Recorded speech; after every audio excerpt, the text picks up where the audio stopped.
te mandei eu, seja forte e corajoso, não temas. Essas são as palavras de Deus dita a Josué. E acredito que nessa manhã serve para cada um de nós. Nós não precisamos temer, nós não precisamos nos levantar assustados. Nós estamos convidando logo nessa primeira entrevista, nas primeiras horas, o nosso Deus para que esteja ao nosso lado. E aqueles que lutam ao lado de Deus alcançam a vitória. Aqueles que lutam ao lado do Senhor não conhecem a derrota. É a razão pela qual nessa manhã nós renovamos a nossa aliança, nós renovamos o nosso compromisso de andar ao lado dele, de seguir os seus ensinamentos e de fazer a sua vontade. Somente a ele nós louvamos o nome, somente a ele nós nos inclinamos, reconhecemos que ele é soberano, reconhecemos de fato que ele é o nosso único Deus. O salmista Davi, no Salmo 97, o verso 12, ele diz o seguinte: alegrai-vos no Senhor, ó justos, e dai louvores ao seu santo nome. Salmo 97, o verso 12. É a razão da nossa alegria nessa manhã. Nos alegramos no nome dele. Ele é o único digno do nosso louvor. Nós iremos louvar o seu santo nome por toda a eternidade. Ele, de fato, veio aqui a essa terra, morreu na cruz do Calvário, nos deu a esperança da salvação e nós o louvaremos, o seu nome santo, por toda a eternidade. Não apenas nós, mas um dia todo o planeta Terra reconhecerá e saberá quem é o nome do santo Deus de Abraão, do Deus de Isaac, que também é o nosso Deus. A cada manhã, e aqui fica o meu convite a você, a cada manhã nos levantarmos e logo nas primeiras horas nós dedicarmos as primeiras horas para estudarmos um capítulo da palavra do Senhor. Queremos estudar a Bíblia por completo, mas nessa manhã convido você a ter nas mãos a palavra de Deus no livro de 1 Samuel, capítulo 2, o verso 1. Então orou Ana e disse: o meu coração se regozija no Senhor, a minha força está exaltada no Senhor, a minha boca se ri dos meus inimigos, porquanto me alegro na tua salvação. Aqui está a oração de uma serva fiel. Depois daquele momento difícil vivido na vida, de amargura, de dor, de tristeza, ela reconhece que Deus ouviu a sua oração e a bênção está nos seus braços. E ela então se volta para o Senhor com palavras, com louvores, com atitudes, com expressões, louvando e engrandecendo o nome do Senhor. Ana estava extremamente feliz. De uma mulher estéril, Deus lhe faz uma mulher fértil. Ela tinha muitos motivos para agradecer a Deus e com essas palavras ela começa a louvar e fazer uma oração, reconhecendo o nome do soberano que tinha lhe abençoado no decorrer da sua vida. Eu acredito que todos nós também tomaríamos a mesma postura.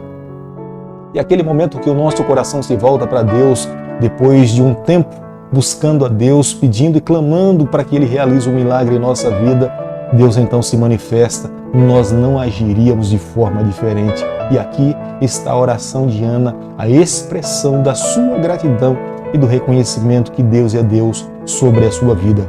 Quero chamar a sua atenção para um detalhe. Veja que as mulheres na Bíblia, elas não estão esquecidas como muitas pessoas afirmam. Antes do livro de Samuel, nós estudamos o livro de Ruth, uma mulher extremamente abençoada por Deus. Deus lhe agraciou grandemente e logo nas primeiras páginas do livro de 1 Samuel, nós vemos a oração de uma mulher mudar a história de uma nação. Deus, através dela, levantou um profeta chamado Samuel, e Samuel ouvia de Deus as orientações do Senhor e conduziu o povo de Deus como Deus planejava que fosse. Numa época que dentro do templo os sacerdotes estavam completamente corrompidos, não conheciam ao Senhor, estavam desagradando a Deus. E aqui no capítulo 2 nós iremos ver o contraste entre a justiça de um jovem chamado Samuel e a infidelidade de homens que já eram sacerdotes, que não honravam o nome do Senhor. Ana começa agradecendo a Deus, falando que o seu coração se alegrava no Senhor. Ana passou a conhecer pessoalmente o Deus que ela adorava. Deus estava ao seu lado em todo momento. Embora Ele permitisse que ela passasse por momentos difíceis na vida, mas Deus em todo instante estava ao seu lado ouvindo as suas orações. O desejo de Deus era salvar tanto Ana quanto Penina. Deus queria salvar Penina da sua vida mesquinha, Penina queria vencer aquela batalha através do mal, mas Deus queria mostrar para Penina que ela poderia vencer fazendo o bem. Da mesma forma como Ana venceu buscando a Deus, Penina também poderia vencer as agruras da sua vida buscando ao Senhor. A canção de Ana faz referência ao rei Davi no futuro e a Jesus Cristo que viria para ser o resgatador dos seres humanos. Deus aqui nesse capítulo queria mostrar que aqueles que se sentem como Penina, querendo vencer pelo seu próprio poder, irão fracassar. Mas aqueles que se submetem à vontade de Deus, como Ana, diante das suas fraquezas, Deus irá nos reerguer das cinzas para nos conceder a vitória. Deus pode levantar do pó da terra alguém que já tenha perdido a sua vida, como também Deus pode permitir que alguém que esteja vivendo no seu mais alto apogeu da vida perca a sua vida. Da mesma forma como Jesus Cristo um dia deu as mesmas oportunidades para Pedro e Judas, vai depender da escolha que nós fazemos hoje. Pedro escolheu se apegar a Cristo, enquanto Judas escolheu tomar as suas próprias medidas para resolver o seu próprio problema. Nos versos 5 ao verso 7 do capítulo 2 que nós estamos estudando nessa manhã, a Bíblia fala de 7 filhos e a plenitude de bênçãos que uma família, uma mulher pode receber das mãos do Senhor. Quanto mais filhos uma mulher recebia naquela época, mais ela era agraciada pelo céu. Quanto menos filhos ela recebia, esse era o entendimento da época, menos agraciada ela era pelo céu. E quando Ana ora a Deus falando no verso 5 de 7 filhos, ela reconhece que a plenitude da bênção de Deus estava à sua vida. Ela reconhecia que Deus tinha lhe atendido nos momentos mais difíceis da sua história. Deus tinha lhe tirado do estado de humilhação e tinha exaltado o seu nome e a sua trajetória. Como ela mesma fala no verso 7, Deus empobrece e Deus enriquece. Ela sabia que somente das mãos de Deus é que provinha todas as bênçãos. Através do Espírito Santo ela cantava uma canção e fazia uma oração a Deus, já revelando o futuro que de fato se daria com todos aqueles que estariam sobre o mar de vidro, louvando e engrandecendo o nome do Senhor. E eles mesmos teriam uma compreensão que pelo fato de estarem ali sobre o mar de vidros não era uma obra humana, mas era uma obra divina. Era o poder de Deus sobre as suas vidas que os concedeu o privilégio de poder estar ali. Esta também era a compreensão de Ana naquele momento. 1 Samuel, capítulo 2, o verso 25 diz o seguinte: Pecando o homem contra o próximo, Deus lhe será o árbitro. Pecando, porém, contra o Senhor, quem intercederá por ele? Entretanto, não ouviram a voz de seu pai, porque o Senhor os queria matar. Aqui está um entendimento claro desse versículo da Bíblia. Deus não tem prazer na morte de ninguém. O desejo de Deus é que todas as pessoas alcancem o pleno conhecimento da verdade e recebam a salvação em Jesus Cristo. Nós podemos ver isso claramente no exemplo do livro que nós estudamos anteriormente a esse que nós estamos estudando hoje. A história de Ruth nos mostra que Deus amou uma moabita e lhe tirou das colheitas do campo e lhe colocou como sendo proprietária de grandes terras. De uma mulher viúva e oprimida, Deus lhe encontra um marido chamado Boaz e lhe forma um casamento e abençoa o seu casamento.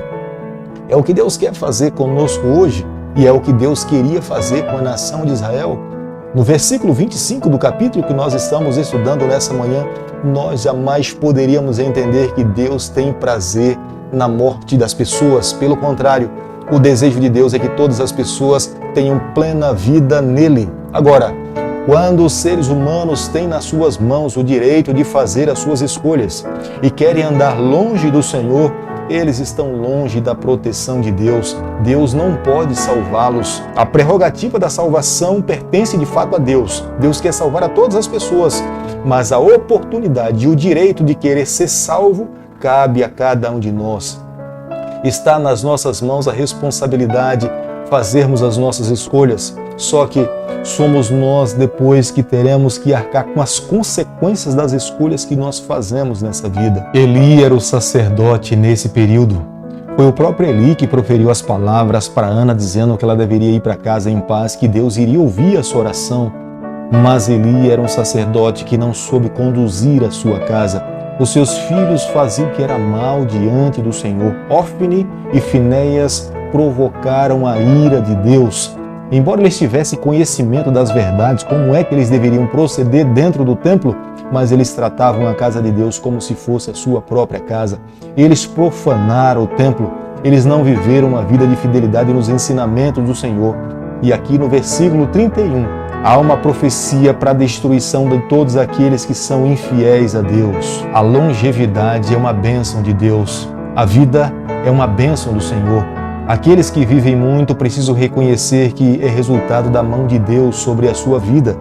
E Deus estava dizendo para a casa de Eli que os seus filhos morreriam jovens, porque eles tinham sido infiéis ao Senhor.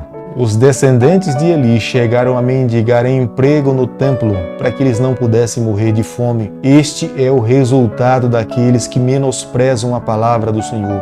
Esse é o resultado daqueles que menosprezam as bênçãos de Deus. Querido amigo, nessa manhã, ao concluirmos o capítulo 2 do livro de 1 Samuel, nós precisamos chegar aqui às seguintes conclusões.